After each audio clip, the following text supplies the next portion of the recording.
Welcome to Crystal's Bread. Today is day 5 of my sourdough starter tutorial. Day 5 is basically the same as day 3 and day 4. We're just going to add more flour and water to the starter and continue to let it rise. So we made some changes on day 4. Now the water and flour ratio is 50 grams of water, which is like a quarter cup or 1/4 of a cup, and instead of 50 we're changing it to 60 grams of flour, which is 1/3 of a cup plus 1 tablespoon.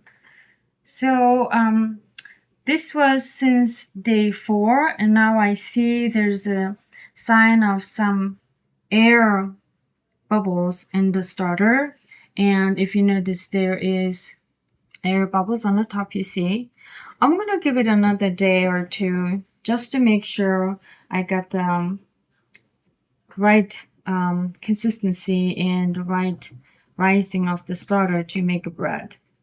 Now that we have almost top to the top, so what I'm going to do today is I'm going to mix it together if there's any water separation. So the consistency is like this today. It is a little bit runnier than I was looking for, but it's okay. We're just going to continue with this.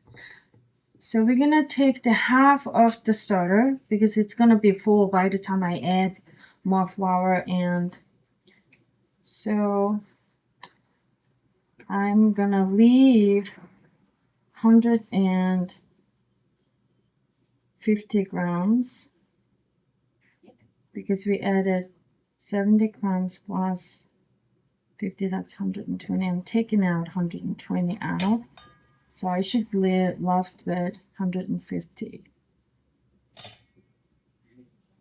Yeah, that's the 150 is ideal starter that you want to left behind every time you make bread. So this is how much you're going to be always keeping in your fridge. It's not like we're going to start the starter day 1, day 2, day 4 and 5 and make bread with all the starter we have and then start over again. We leave some behind. So this is going to be like a mother starter, and then you just keep making bread with this, add, and then always leave some behind, put it in your fridge. And then you want to refresh it once a week if you're not making bread. So I pre-measured 50 grams of water and 60 grams of flour. So we made some changes since day 4.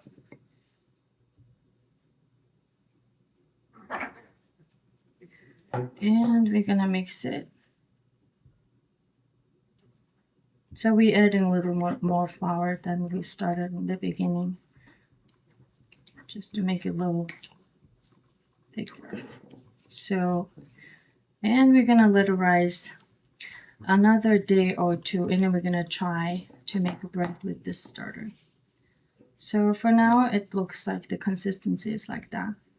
But once it's like, but if so the book I was reading is also tells that if you don't see the signs, you can also refresh, feed the starter not just every 24 hours, twice a day.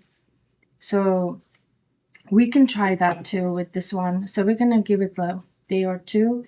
And for the cup, measured by the cup, why am I having like measured by a scale versus measured by cup is that I just want to show people who don't have a scale at home, it is possible to make bread without the scale, using just the cups.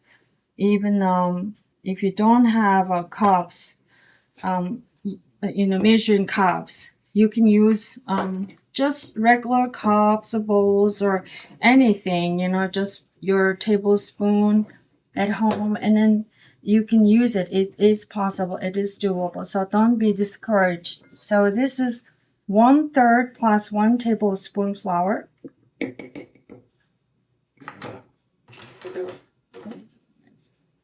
Go.